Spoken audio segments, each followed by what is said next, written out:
솔로몬은 정략 결혼을 하면서 타락하기 시작하였고 또 우상 숭배까지 했다고 했습니다. 그래서 하나님이 이스라엘을 분열시키겠다는 경고를 하셨습니다. 그리고 하나님께서는 솔로몬을 징계할 목적으로 하닷과 르손을 준비해서 그를 괴롭혔습니다. 그들 중에 하닷은 에돔의 왕이 되어서 솔로몬을 괴롭혔고 르신은 수리아의 왕이 되어서 솔로몬을 괴롭혔습니다. 평안하던 이스라엘이 마침내 이런 사람들로 인하여서 괴롭힘을 당하게 되었죠. 이와 같이 우리가 살아가는 삶 가운데서도 역시 우리를 괴롭게 하는 사람들이 있을 수 있다고 했습니다. 나를 괴롭히는 사람이 있을 때 우리가 어떻게 해야 한다고 했습니까? 그 사람을 보내신 분이 하나님이심을 알고 하나님의 뜻을 물으며 하나님과의 관계에 힘을 써야 한다고 했습니다. 오늘 본문에서는 하나님께서 여로보암을 세워서 솔로몬을 대적하게 하시는 장면이 나옵니다. 여로보암은 본래 솔로몬의 유능한 신하였습니다. 선지자 아히야가 그를 만나서 하나님의 말씀을 전합니다. 이스라엘의 12지파 중에서 10개의 지파를 찢어서 여로보암에게 맡기시겠다는 말씀이었습니다. 우리는 본문에서 언급한 구체적인 내용을 잘 알 수는 없습니다. 그러나 여로보암은 선지자 아히야로부터 이 말씀을 들은 후에 곧 바로 반란을 일으킨 것 같습니다. 오늘 본문에 나타난 여로보암은 아히야로부터 하나님의 말씀을 들었지만 그는 하나님의 때를 기다리지는 못했습니다. 그래서 그는 반란에 실패할 수밖에 없었고 솔로몬이 그를 죽이려고 했기 때문에 여로보암은 솔로몬을 피해서 이집트로 도망했습니다. 그리고는 솔로몬이 죽을 때까지 이집트에 살고 있었습니다. 나중에 솔로몬이 죽자 그의 아들 르호보암이 대신하여 왕이 되었죠.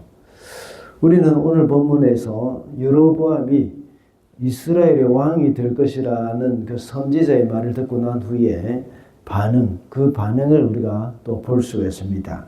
그는 하나님의 뜻을 알았지만 그 뜻을 이루어가는 그 때를 기다리지 못했던 것이죠. 오늘날 우리가 신앙생활을 할 때도 하나님의 때를 기다리지 못하여서 일을 그르치게 할 때가 많습니다. 그래서 오늘은 하나님의 때를 기다리는 법이라는 제목으로 말씀을 살펴보고자 합니다. 먼저 인간적인 조급함을 버려야 합니다. 하나님의 때를 기다릴 때는 인간적인 조급함을 버려야 합니다. 26절 말씀입니다. 느바에스의 아들 여로보암은 에브라임 족의 스레다 사람으로 한동안은 솔로몬의 신하였다. 이 사람까지도 솔로몬 왕에게 반기를 들어서 대적하였다. 그의 어머니는 과부 스루아이다. 어제 살펴본 하닷과 르손 두 사람만 솔로몬을 반역한 것이 아니었습니다. 여로보암도 역시 솔로몬에게 반기를 들어 일어났다고 기록되어 있습니다. 방금 읽은 26절에서 여로보암이 이렇게 솔로몬에게 반역을 일으킨 경위에 대해서 말씀을 하고 있습니다. 선지자 아히야가 그를 만났습니다. 아히야는 자기가 입은 새 옷을 12조각으로 찢어서 그 중에 10개를 여로보암에게 주었습니다. 여로보암은 북이스라엘 왕이 될 것을 이제 예언을 한 것이죠. 아히야는 이 말을 하면서 그 때가 솔로몬이 죽은 후임을 언급을 했습니다. 그런데 여로보암은 그때까지 기다리지 못했습니다. 방금 읽은 26절의 말씀과 같이 반기를 들고 왕을 대적하였다고 말을 하고 있습니다. 그 결과 40절에 나오는 말씀과 같이 솔로몬이 여로보암을 죽이려고 했던 것이죠. 그래서 그는 이집트로 도망갈 수밖에 없었던 것입니다. 선지자 아히야가 북이스라엘 10개의 지파의 왕이 될 것이라는 그 예언을 했을 때에 여로보암의 마음은 어땠을까요? 아마 권력이 주어진다는 그 예언에 대해서 아주 기뻤을 것입니다. 정말 그때를 기다리기가 참 쉽지 않았을 것입니다. 여로보암은 에브라임 족속으로서 요셉 지파에 속한 사람입니다. 그의 일가 친척이 다른 지파와는 달리 노예처럼 강제 노역을 당하고 있었던 시기입니다. 에브라임과 므낫세 지파는 유다 지파와 경쟁 관계에 있는 지파입니다. 그런데 솔로몬이 이 사람들을 유다 성읍과 관련된 그 부역을 시켰고 또 여로보암에게 그것을 감독하게 했습니다. 이 말에 대한 원문의 뉘앙스를 좀 보면 이 노예처럼 강압적으로 일을 시켰다는 그런 의미가 들어 있습니다. 그래서 그는 하루라도 빨리 이런 고통에서 벗어나고 싶었을 것입니다. 그는 그래서 조급한 마음에 솔로몬을 향해서 반기를 들었을 것이죠. 이 사건은 우리에게 중요한 교훈을 줍니다. 우리에게도 역시 조급함이 있죠. 어떤 하나님의 약속의 말씀이 주어질 때 그 조급함이 아주 클 것입니다. 그러나 조급함 때문에 일을 망칠 때가 많습니다. 바로 아브라함이 그랬습니다. 하나님이 아들을 주시겠다는 약속을 하셨는데 그 소식이 없자 조급한 마음, 또 그 조급한 마음 때문에 인간적인 방법을 사용했던 것입니다. 우리 안에 조급함이 있다면 그것이 하나님의 방법이 아니라는 것을 우리는 명심을 해야 하겠습니다. 둘째로 하나님의 말씀을 기억해야 합니다. 하나님의 때를 기다릴 때는 하나님의 말씀을 기억해야 합니다. 34절과 35절을 보겠습니다. 내가 택한 나의 종 다윗이 내 명령과 법규를 지킨 것을 생각해서 솔로몬이 살아있는 동안에는 그 온 왕국을 그의 손에서 빼앗지 아니하고 그가 계속해서 통치하도록 할 것이다. 그렇지만 그의 아들 때에 가서는 내가 그 나라를 빼앗아서 그 가운데 10지파를 너에게 주고. 아히야가 여로보암에게 말을 할 때에 자신이 북이스라엘의 왕이 되는 그 시기도 이야기했습니다. 그때가 언제입니까?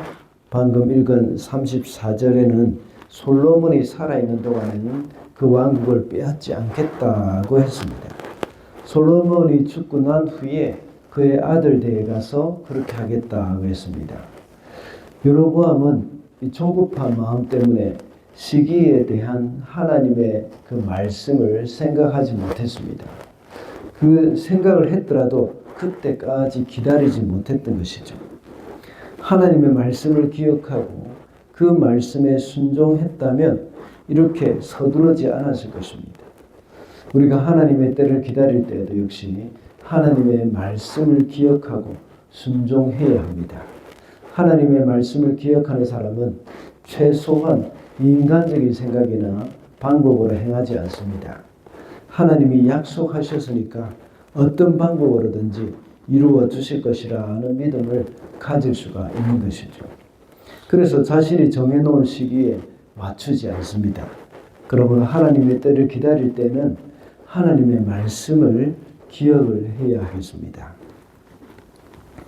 마지막으로 하나님의 섭리에 복종을 해야 합니다.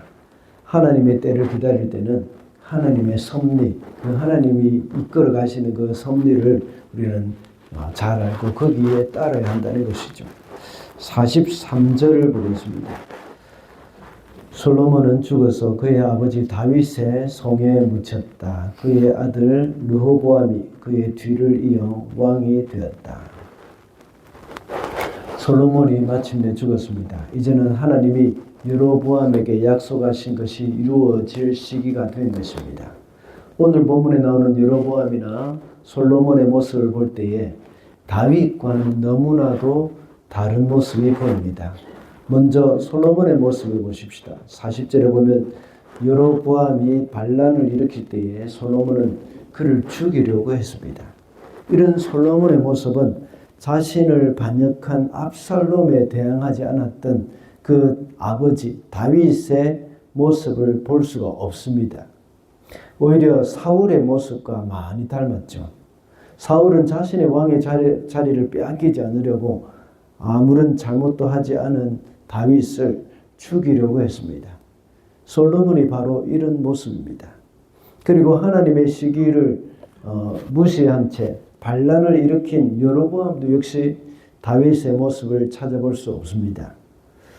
오히려 자기 스스로의 힘으로 다윗 왕이 되기 위해서 노력했던 그 압살롬이나 또 암논의 모습이 여기서 보이는 것이죠.